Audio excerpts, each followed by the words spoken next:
welcome everyone to OCHATO, the fortnightly podcast where we drink tea and review manga. I am Suellen, and here we have two lovely co-hosts. Hi, I'm co-host A, sometimes known as Ollie. Hi, I'm co-host C, sometimes known as Jade. And I'm co-host A? That would make you co-host B. I am co-host A. I am co-host... Why did you say C? That really threw me off. Fine. Okay, I'm B. I'm Suellen.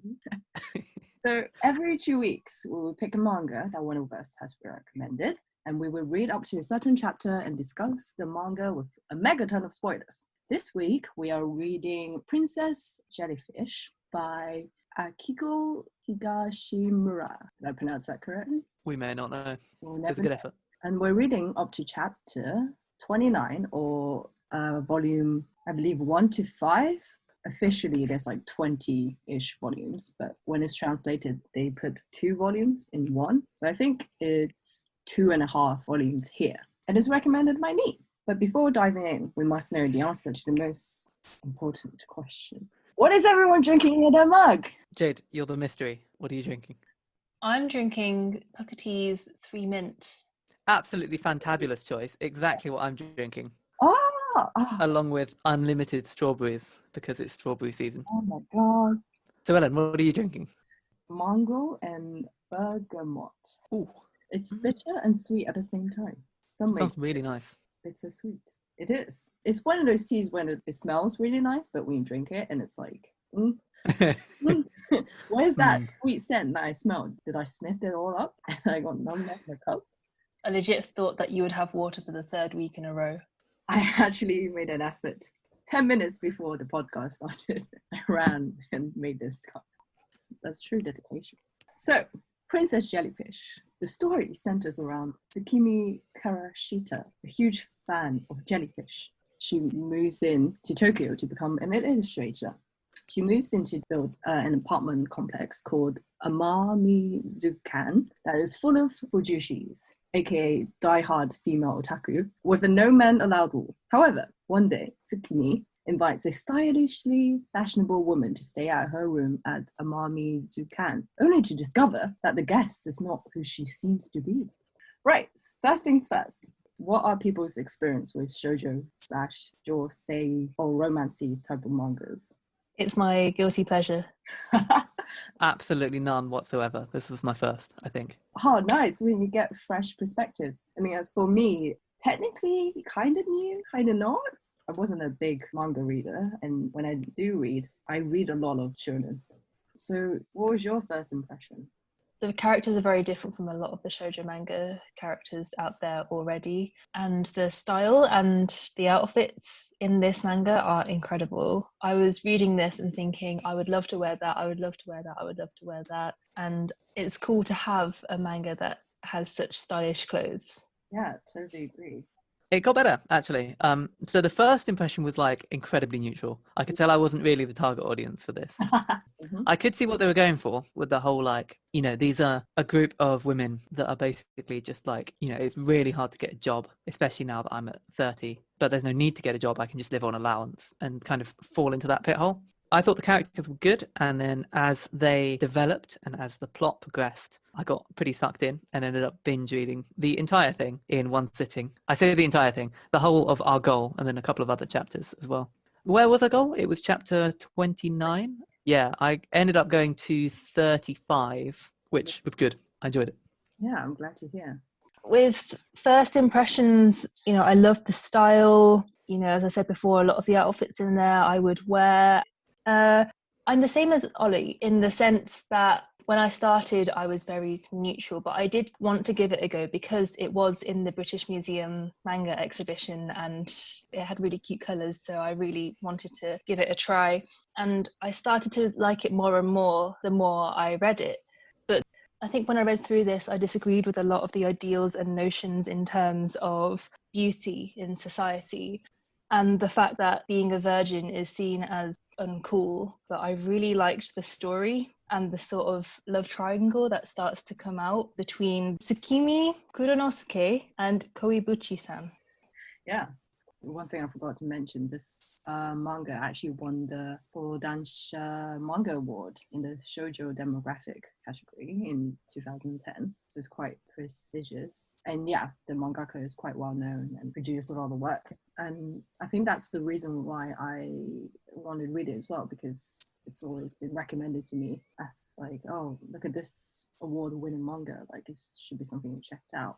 Just to briefly talk about my first impressions, I completely assumed the wrong things about this manga. I thought it was a cute fantasy magic one, because the cover, I thought Kuranosuke, his presence on the cover looked like a magical princess. I thought it was like about this girl who like sort of somehow stumbled upon this magical Princess Jellyfish and they sort of help Tsukimi to be herself or something. But I guess like in a way I was right. Like it is about him helping her, I don't know, to get through her insecurities and kind of put her talents to use. But yeah, I was surprised that it was him cross-dressing, which I quite like, because quite a nice message to send in a way that it's okay to be a male and to be feminine, to love fashion. Regarding what you said about beauty standards, yeah, I agree. But I guess there are points that, yeah, being a virgin or like being like unattractive is used as a gag. But I think I'm unsure like their stance on the virgin bit, but at least attractiveness, I feel like it's still telling people that the world that they're depicting outside of the mask is all about appearances and fashion, like how well you dress means something. But I think what was his name again? K. I'm gonna call him K for now. His relationship with Tsukimi, I feel like it's trying to bring her out of the shell more, because her whole ideology is that I'm ugly, therefore I don't deserve pretty clothes. But she does want to express herself in more feminine ways, more feminine styles, but she's not letting herself, or more like punishing herself or being an otaku or being unconventional. And she's like, oh, I'm unconventional, therefore I'm gonna, I'm not a pretty girl, therefore I shan't try. Rather than saying you have to be pretty to be attractive or anything else. It is trying to bring a positive message that you can just be whatever you can be, even if you're otaku, like traditionally frowned upon or being looked down upon or laughed at. Completely agree with your point, Suellen, about how I like that Kuranosuke is trying to bring Tsukimi out of her shell and, try to get her to do new things, feel new things, meet new people, try new experiences that she's never felt before. But at the same time, I feel like there is this sort of pervasive notion of you need to dress up to go to the theatre, because otherwise you won't look the part or something. I don't know if that was inferred but I just remembered that being a sort of moment. And I came across something that Kuranosuke said that I questioned a bit, which was when he said a woman's armor cannot begin without heels. And I sort of was questioning that a bit, like, why do we need heels to have armor as women? And it is a huge topic in this manga, and I like that they explore these things because it allows us to just question them and draw parallels to our own society that we're living in. And I feel like this manga really gives us a chance to look into these topics and really question these ideals, these standards, these notions of beauty and where we fit into society. And I really like that about Princess Jellyfish. Yeah, no, actually, now that you pointed out those moments, yeah, I would also agree. Kind of through like a modern lens, because this manga was published in 2008 to 2017. Oh, it finished 3 years ago. Wow. Yeah, I definitely agree, like with the heels and stuff. But I also understand where Kuranosuke is coming from, because growing up, he's like surrounded by people who just define themselves through fashion, and especially like his mom. I don't actually know how the story ends. I hope it's like a happy one where like everyone gets to be themselves, but also gets to challenge themselves once in a while. I hope that's the overall message. But I feel like at that moment, like Amars are like quite a good contrast to them. Like they're also like teaching him like, just because you're a girl, also like a member of society, you don't have to abide by all those like stupid rules. maybe like we'll see more, that he'll learn a bit more from the Mars rather than just him constantly being like challenging them to go out of their comfort zone, but like to see more of like a give or take relationship rather than just one-sided, because you did see like he has quite a lot of like development. Like he used to be just all about the nightlife and fashion and stuff. He had a moment where he's saying like, I don't want to talk to my old friends anymore about these like, just it's about more the shallow things rather than like more. And he finds like the amount like very interesting because they talk about like things that he never really cared about. We saw a bit of growth in him. I like to see more like Yamar's like influence on him, like, and his like perspective on the world. I also wanted to add that I think one thing that really stuck out to me is when Tsukimi views herself as rotten and ugly. I think a lot of people in today's society can view themselves as rotten and ugly as well. But I think what this manga is also trying to say that although you view yourself as rotten and ugly, other people see the beauty in you. And, you know, you might not think that you're beautiful, but other people think that you're immensely beautiful. You guys are beautiful. You're You're breathtaking. You're breathtaking. No, you're breathtaking.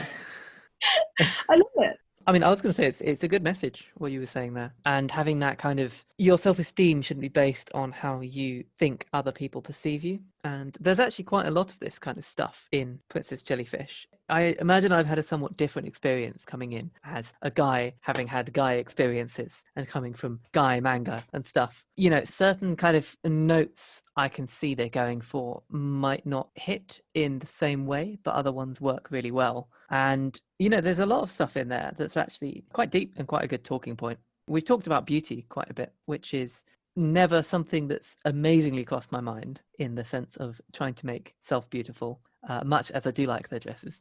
But, you know, there's a lot of other stuff in there too. There's the whole self-esteem. There's the way that the Amars don't really fit into society. And they talk a bit about how the previous generation kind of just now has all the jobs and it's really difficult to get one. And I think that because they hit on so many of these aspects, really anybody who reads that, even if you're somebody like me that's like clearly not the target audience, can still find something pretty fundamental to connect to.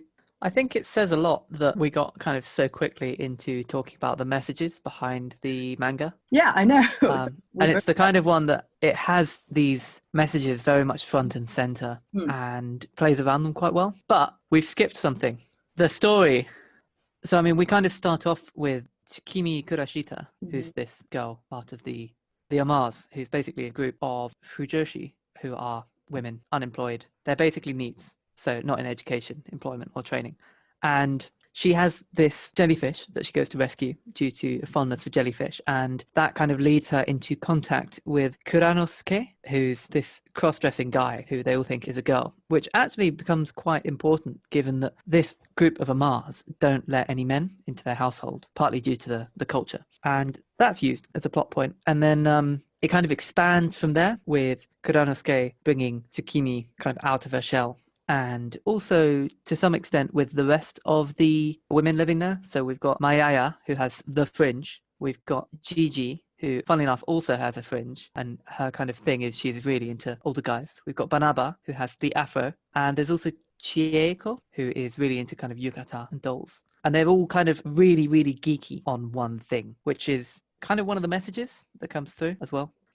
These are all really interesting characters, and partly because they start off with their kind of their thing, and this is what makes them different. And then they develop, which is really interesting to see in any story, in my opinion. Yeah, I think as with the Amars, I think they're very quirky. I love that they're all quite unique. I love that there's like a range of different really specific obsessions. That makes me think like the mangaka must have done like a lot of research on like specific things to like able to fill all those dialogues, because literally every time one of them like start going into their obsession, it will be like a huge paragraph of endless facts, which is quite interesting to read, but also overwhelming. And also sometimes, well, actually most of the time I'm like, what is this? What are you talking about? But I guess that's the point. Like they made that point that those are people who are so truly passionate about whatever that their obsession is, that people find it hard to understand it. But I like the fact that they're all together because they're all fujoshis and they're really supportive of each other. That's the quirk of being a Fujishi, like, because you talk about the thing you love all the time. People living around you bound to know a thing or two, because they will constantly the member. Every time she talks something about trains, and Mayaya will be the first to be like, oh yeah, here she goes, talking about her trains. I like that they're quite supportive of each other. And I love the BL mangaka, where she's like, you just never see her ever. She's just behind a door. The only way to talk to her is through just passing through sheets. Not even like, you would think there's only a door behind you, can just knock and like talk through the door. No, only communication is through written letter. You just slide at the door. I thought that was funny, and I hope they never ever show the BL mangaka ever. I like that they're all, as you said, supportive of each other and each other's interests, and that they all respect each other and each other's space. I actually found it a bit weird kind of reading about the characters, because the development's really good and their starting point is necessary for how they develop. But I actually found the initial kind of situation they live in to be almost like my worst nightmare. The reason being that they kind of touch on later, it's all just kind of warm and comfortable and they're not really doing anything. I'm aware that there's a whole, this is kind of what it's about. But for me, that kind of stagnation is the worst possible thing. So seeing the characters progress has been immensely satisfying. And seeing them, you know, at first it's just Tsukimi basically fangirling about jellyfish, as she rightfully should, and really enjoying that, and then kind of applying that to something else. And you can see her growing as a character bit by bit. And then there's a little bit later on where they have a gag where the Amars turn into stone whenever they get into a social situation. And you can see when they're getting better and they're kind of turning into stone less or turning out of being stone faster, which is really interesting to see. And I kind of hope it continues on that path. I think my favourite character would have to be either Kuranosuke or the driver who always talks about wanting to wax his Benzes and relating them back to his ex-girlfriend. That gag is so funny. It's a good one.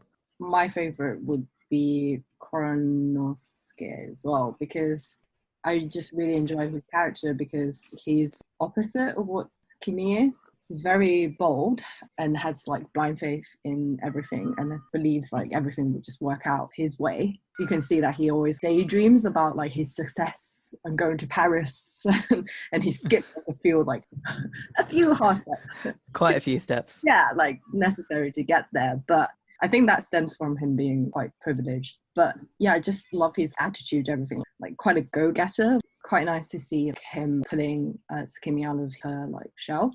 And he's very spontaneous. And he's quite open-minded with Amar's kind of otakuness. Whereas like usually it's frowned upon or people just feel like want to distance from people like that. But he's quite open-minded with them and wanting to generally form a friendship with them. And love his fashion sense as well.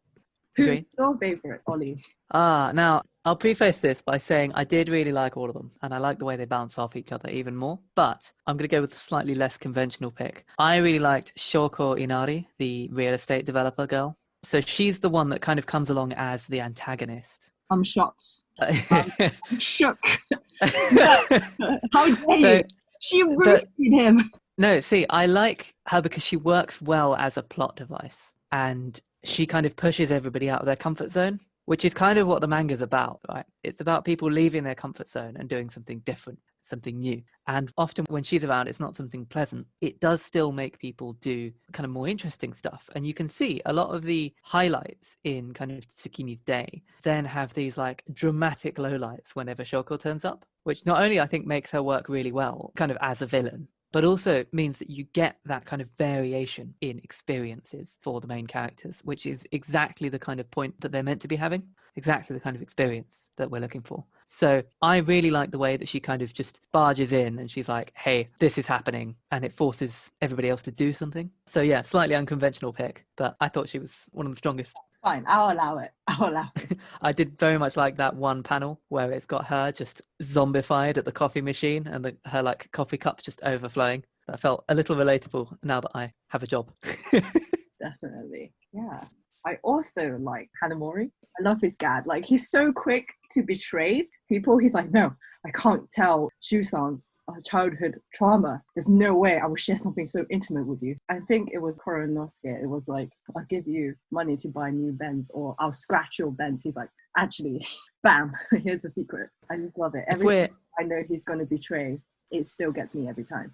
They actually have some really good kind of running gags in the manga. I like the one where it's got not only the president being really moe or whatever, I actually don't know what the term is, but he gets really excited whenever he sees Kuranosuke. But also that one that has the president and I think his assistant as schoolgirls just cracks me up every single time. Yeah, oh my god. As a person who read further on, you will get more of this. Good. But, yeah, what did we think of Shusa? I mean, it seems like he's had the same experience that the Amars have had, but he's kind of been forced to work in the government as opposed to just being able to kind of live off an allowance. So he works quite well as another parallel. There's quite a few of them in the manga. I feel like he's trying his best. I feel bad for him because he's essentially been tricked into thinking that he's had sex with the Shoko. Yeah, it's kind of traumatic for him. It's so sad. Yeah. But 29 chapters in, this still happened. He still doesn't know that it was all a lie. The art. Love it. It's amazing. The dresses, so much detail, and I will wear every single one of them. The ones they designed for the theatre play, and also Kuranosuke's constant outfit changes. Like I swear he changes like 2 outfits a day or something. Like each time I see it, so pretty. It's just amazing. You can tell like mangaka also very into fashion herself. When they're Mars, when they transformed, I like that they don't completely change. Like it's literally like just wearing like better clothes and maybe having like a wig or something. Like because usually with like transformation, like mangas and stuff, literally completely changes the person's like appearance. I like that when they have transformed, it's like you can still tell it's them. They still have their like distinct features, but just in better clothing, which I liked, I guess, because it's of the transformation sort of even like reality TV shows, or even real TV shows and such. It's like they completely changed. I guess I just like the fact that you can still tell it's them and they still got their own unique quirkiness, and that's not lost. So yeah, all in all, the art, love it.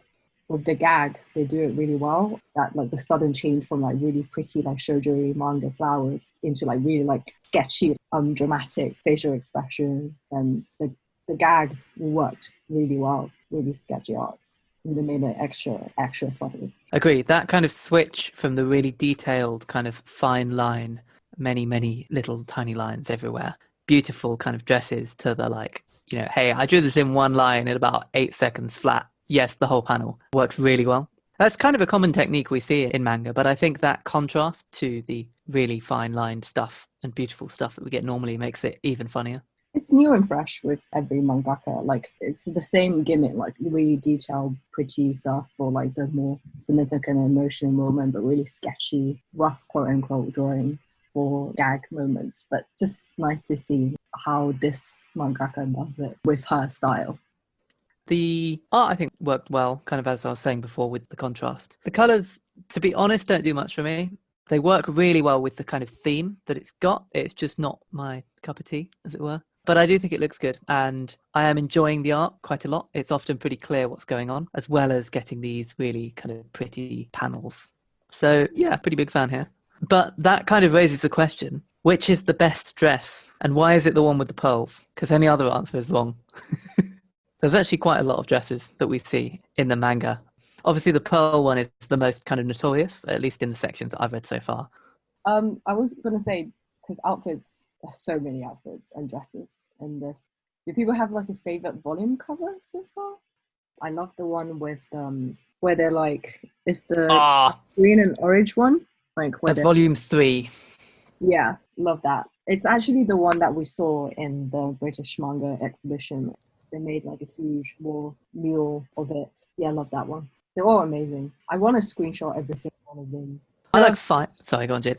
You like 5, Oliver? Correct. Styles banging. Also, it's red. I like red. I like volume 4 because it reminds me of Parma Violets. Ooh.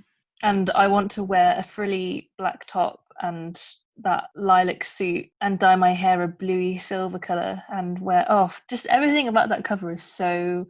It just goes so well. That purple and the orangey colour, the kind of tan colour, I didn't think would go well, but it goes so well in that cover. And although, to be honest, the bottom half of that volume cover reminds me of Grape Guy from My Hero Academia. his hair. Oh no, what a terrible comparison. What are people's favorite notable moments in the manga? Generally, the kind of defining character moments have been a lot of fun. In particular, the kind of first time that our main character, Tsukimi, when she gets really super focused and starts making dresses. Awaken mode. Yeah, that was it. Awaken mode. And that section, kind of the before the awaken mode, and then that drastic, like when she gets just pulled straight out of it by seeing, I think it was Shu that she saw.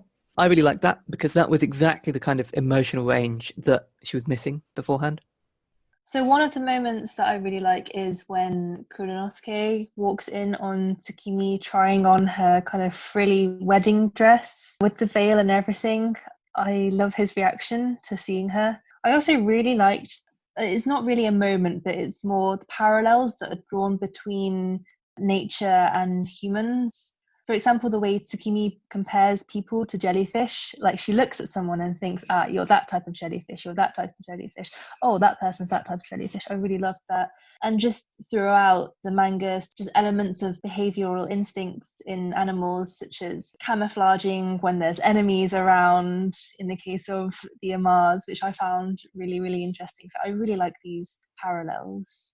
Yeah, like I love the first bit where I think when they went to the aquarium and then Kuranosuke was like, she's too cute, and he's like, I can't contain this, I must. And she goes to the bathroom. He's like, bathroom break, and he's like punches the cubicle wall. It's like, she's so cute. I love that. That made me laugh. And I thought like a lot of like the plot points in this manga are really clever. Like twice when Kuranosuke like were almost found out that he's like male. He just covers it so well. Like the first time with the silicone boobs, that was on the Mars where they're like, oh, she's just flat chested, that's it. But like the second time, there was like almost like no way out, where like his father was like, yeah, this is my son. And then they're like, G-Man, which is like second son or something. And then they keep like spinning it like, oh, did you mean this? Like the athlete or something? I think this gag also happens a lot where like people mishear things, and then like also love that as a side note. Yeah, but then like really cleverly he played into it and said, actually, we're politicians. They want me to grow up like a man, and just completely persuaded them that way. And I thought that was really clever. I've actually got a couple of points on that. The first one was how they use these kind of plot points like that, and that they have a lot of kind of tropes that they avoid quite well. They do lean into some. So like the horrendous timing in the meetings between Shu and Tsukimi are like classic trope. But the bit when Kuranosuke has his popular friends and the Amars meet didn't play how I thought it would at all. He didn't try and like just bridge the gap or like play it off or like talk the Amars down. And that was really refreshing, actually.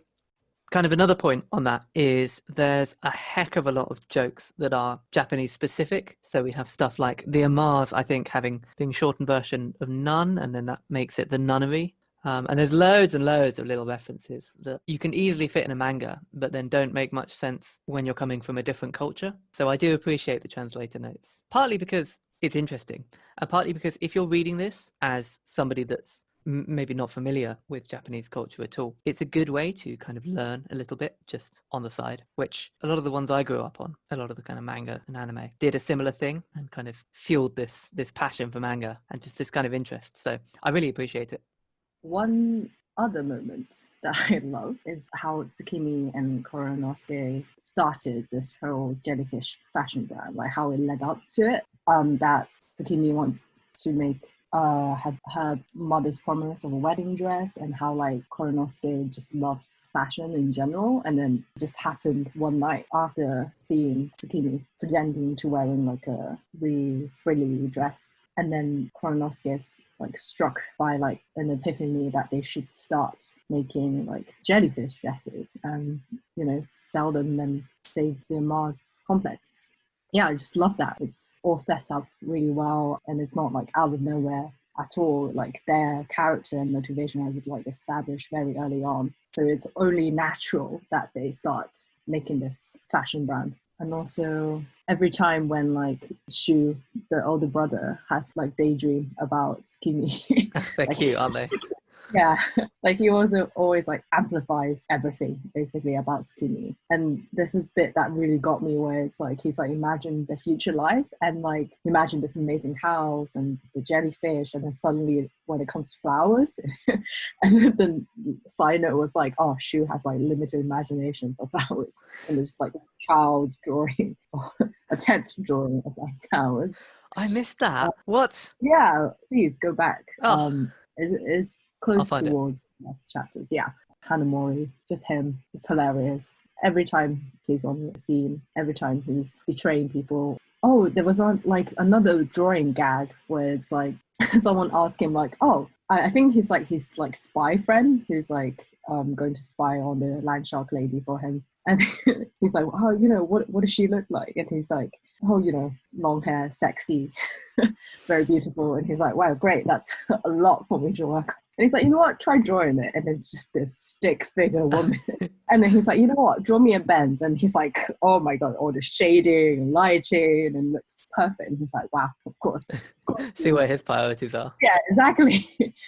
But yeah, like just all of these like bundle of little like tiny moments just makes this whole manga like so enjoyable. Like loved it a lot. Honestly, I thought the kind of combination of all the little moments really added up. It meant the pacing never got stale. You know, one minute you were laughing, the next minute it was like some super serious stuff. The next minute you're seeing some character development. And I think the kind of story beats that we hit are absolutely on time and work really well to keep the pace up. Having said that, I had binged about 30 chapters in one sitting, so you're going to probably struggle less with pacing doing that anyway than if you had to wait for it, say, weekly. Yeah, I liked it. I don't think there were any like particular small moments that stood out. I just think it was a combination. So, closing questions. If there was an Amar version of you, what would this Amar version of you be obsessed with? Like, what is that one thing that you won't shut up about? Dangerously close to that already. Amazing. Love to hear it. Probably video game balance. I could talk for hours about how to balance a video game and why you might not want to balance one necessarily. So yeah, definitely that. I'd just play everything and then just yell about balancing online. I think mine would probably be in sewing. Sewing. There's a character for you in this one. Yeah. Yeah. You know what? I was a bit unfair on you guys because I don't actually know the answer either. Wrong answer. If I asked you guys, you would probably say Animal Crossing because that's the one I played. That's what we would have said. Hey, you know what? I'll take it. Fine. Animal Crossing. I'll be a nerd who's like, oh my God, did you know? This villager. Any final thoughts on the manga? And also, would you keep reading it?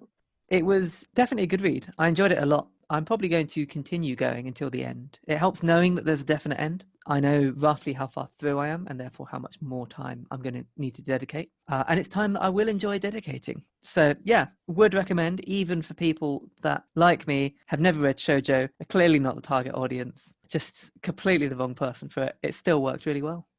I really love this manga. I think there are a lot of messages in there, obvious and hidden, and I feel like whilst you're reading it, you can really step into the shoes of any of the characters and immediately be transported into this world of jellyfish dresses.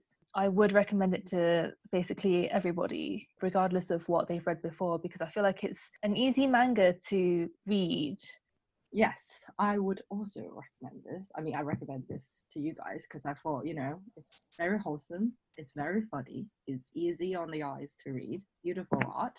And then I thought it was quite different to everyone's usual taste. And even for a josei manga or even shoujo manga, people have said that it's very different to your conventional ones. And yeah, as we discussed in the podcast, there's a lot of complex themes that we could go on and on about. So yeah, I'm already reading this, so I definitely enjoyed it and can't wait to see where it ends. And now we're moving on to our final segment. Last episode, we reviewed the manga Berserk, and the main character of Berserk is someone called Guts. And in this segment, we're trying to figure out how Guts would fare in Pea Jelly. And I think that he would be a hot mess, and I feel like Tsukimi would just faint as soon as she sees him. Yeah. Amazing. I completely agree. I feel like not just Guts, just anyone from Berserk, if they were in the Princess Jellyfish AU, they would just never meet. They'll be in the background, and Mars would just be in their apartment complex all the time, occasionally coming out to get snacks, meat, and hot pot.